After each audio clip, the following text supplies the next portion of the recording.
Now, I think this is a problem that a lot of people, especially the younger generations today, are noticing. You play a video game and it just doesn't feel that fun. It doesn't feel the same as it used to feel a couple of years ago when you were younger. Video games used to be these things that were just so engaging, right? They fully grabbed your attention. They were so much fun to play. You couldn't wait to play these games again when you got out of school or out of work. And whenever you were playing them, you were like, oh my God, I want to continue playing. I want to unlock this and that. I want to level up. I want to get the new sword. I want to become better, etc. But now it's not like that at all. You still play the games out of like an addiction because you're like sort of searching for something. But whenever you're playing the game, you're like, you spend more time raging against your teammates, getting upset about the fact that you lost, or whining about how the game isn't perfect, all the flaws about the game, bad design, and what the game could have been if the design crew was better, etc. And all in all, you're sort of just experiencing more negative emotion than you're actually experiencing positive emotions. You're not really having fun.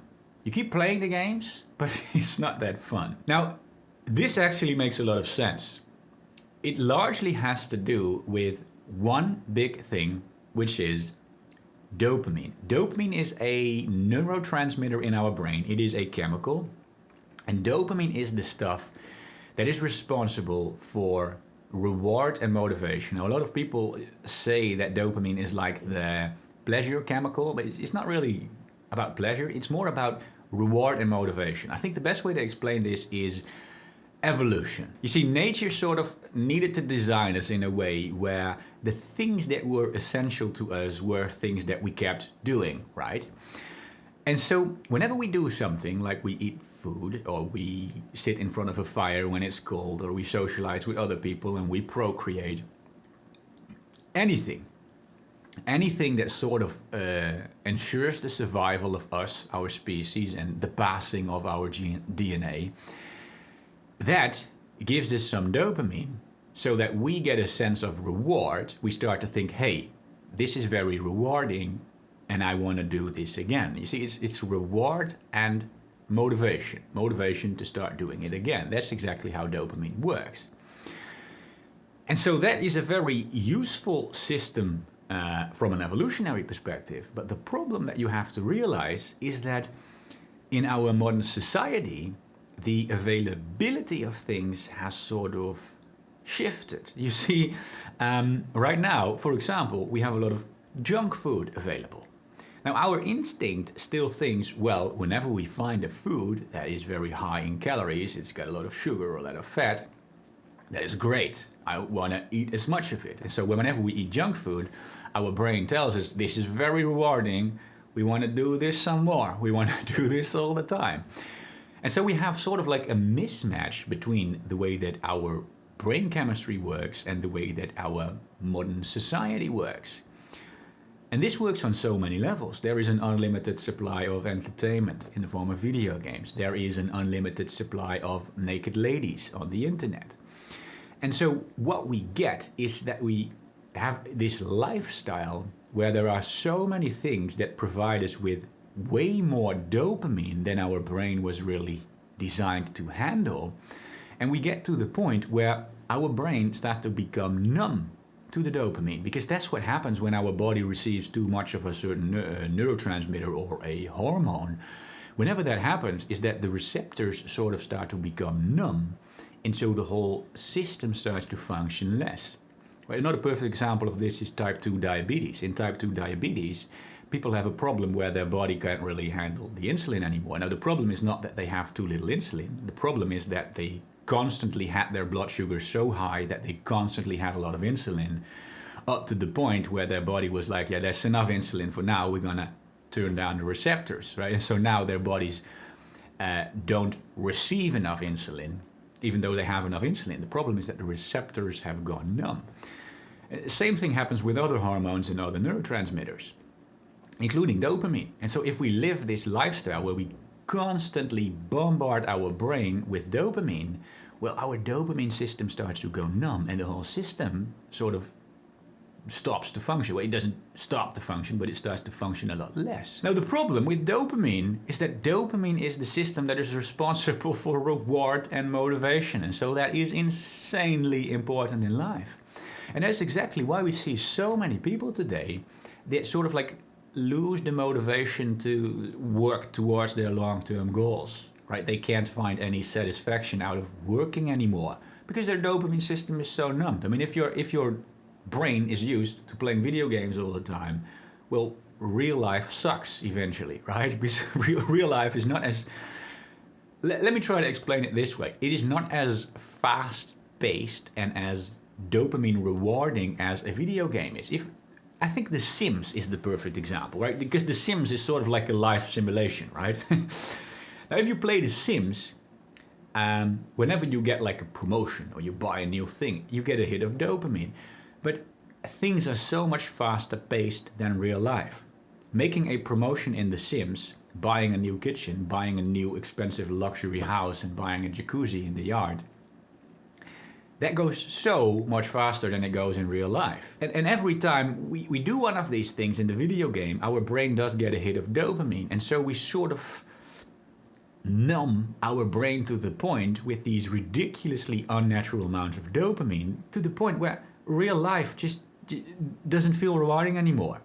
But real life is nothing compared to a video game, because video games are designed to give you a lot of dopamine.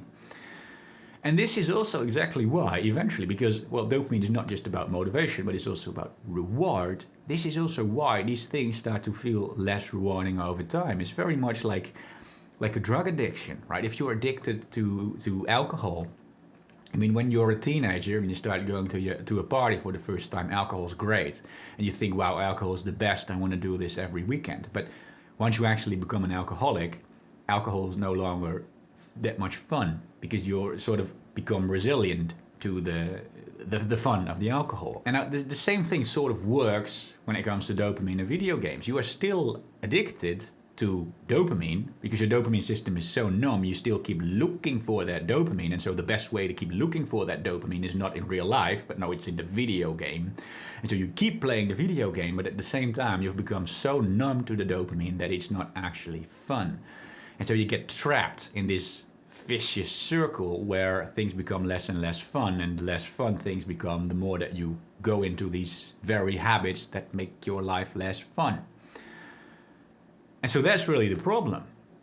Your brain has been numbed by all the excessive amounts of dopamine, and therefore things are not fun anymore. And so the way that I think we should fix this is, well, to put things very simply, is to quit doing these things. If the problem is we consume too much dopamine, we consume too much things that yield us dopamine, then the solution is cut it down. Stop doing it. Do them less. Now, I think there are a couple of very important things that that are the biggest contributors to this. The first one is video games. I know this one sucks to hear, because you want to play video games, but yes, one of the reasons our dopamine system has gone numb is because video games give us so much dopamine. I'm not saying that you can never play video games again, but you need to be realistic about it. If you play video games for several hours a day, then yeah, truth is it is probably going to take its toll on your dopamine system. Another big one is social media. You have to understand that social media apps, they are literally designed by people who know how dopamine works, and they are designed in such a way to abuse your dopamine system, because they want to keep you addicted to the app so that you keep coming back and they make as much money.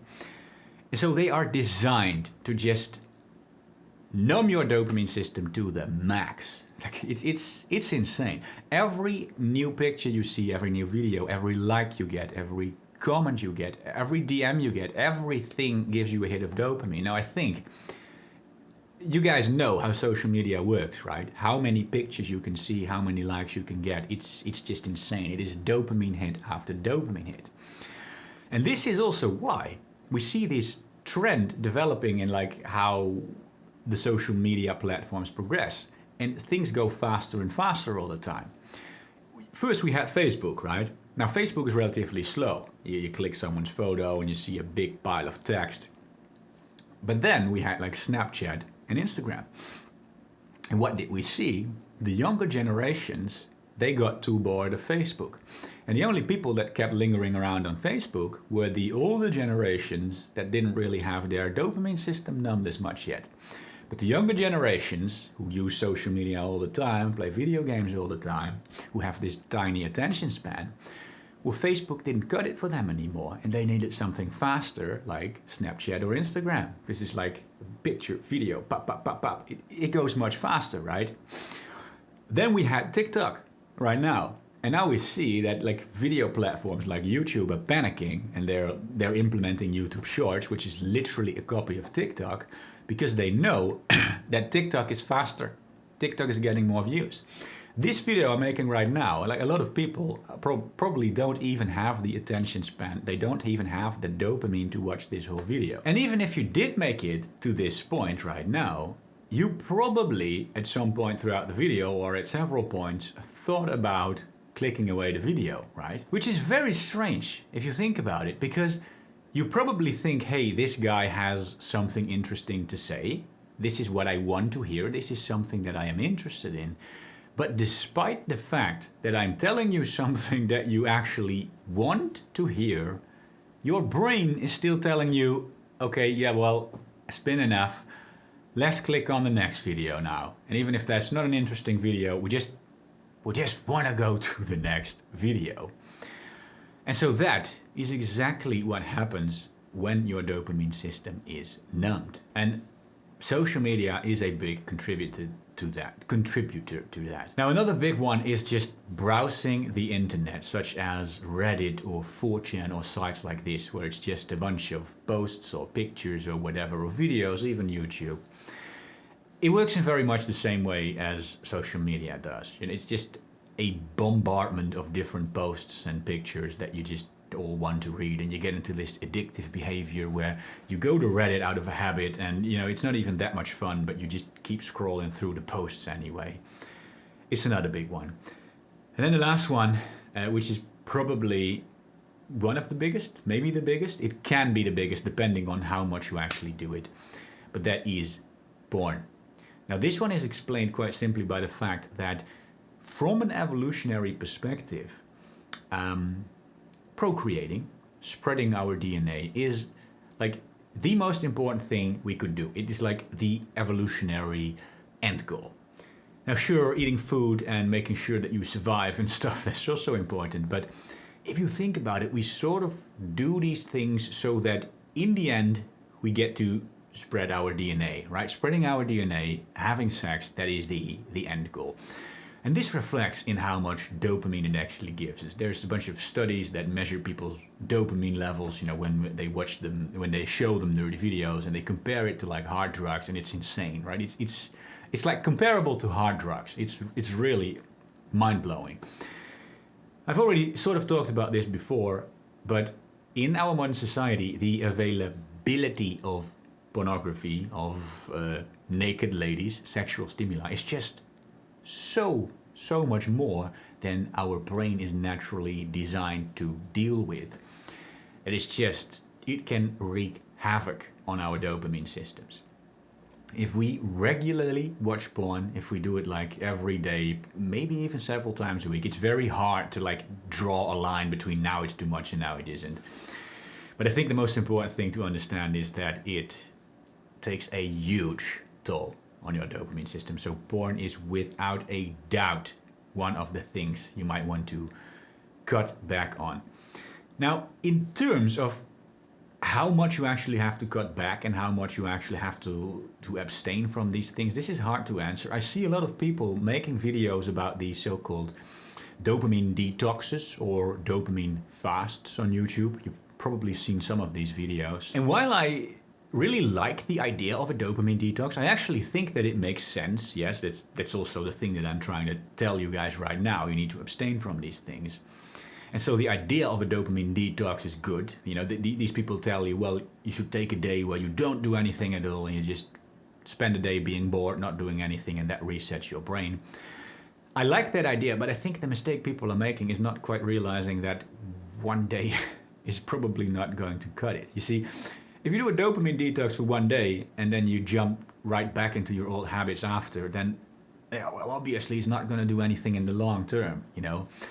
Maybe you'll feel slightly better after that day, like the next day, but even that, I'm skeptical of that, because I think when we try to look at the actual science on this topic, and I don't claim to be an expert, but I like to read some studies. From what I've seen on like the field of neuroscience, that's what the field is called. In neuroscience, from what we know so far on like the recovery of the receptors, you know, a receptor's sensitivity recovering when it's numbed. And I'm not even sure if there's that much science actually looking at dopamine, but from what I know, from what we know so far in the science, it probably takes longer than a day to recover. You probably need to look more at like a week or maybe 2 weeks or something to actually start seeing results. And so I like the concept of a dopamine detox, but don't expect it to be fixed in like one day. You probably need to be aiming more at like something like 1 or 2 weeks before you actually see some solid results. And even then, I think probably the most important thing that you need to understand is that that is still a short-term solution to a long-term problem. If you do a dopamine detox for 2 weeks and then again you jump back into your old habits, then in the long term nothing happens. So don't think of it in terms of I need to do this for a day or I need to do this for 2 weeks. No, you need to do this forever. You need to make lifestyle changes. You don't need to do a detox, you need to make lifestyle changes, or else this is a problem that is going to keep haunting you for the rest of your life. And this doesn't mean that you can never do these things again, but it probably means that you need to cut down on how often you do it. Don't play video games several hours a day, every day.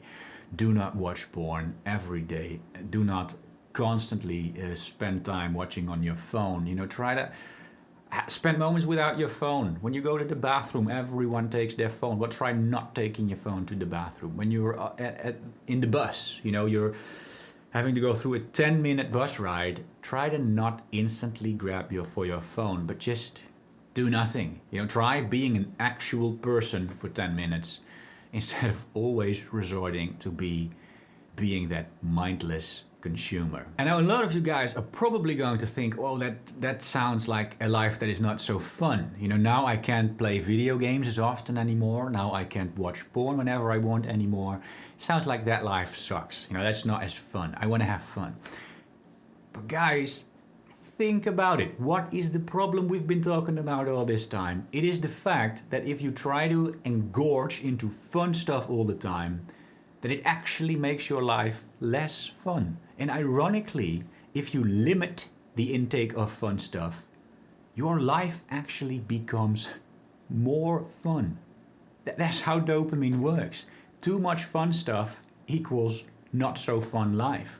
And so your short-term thinking is trying to tell you, well, that sounds like it's not fun, I don't want to do that at all. But you know better than that.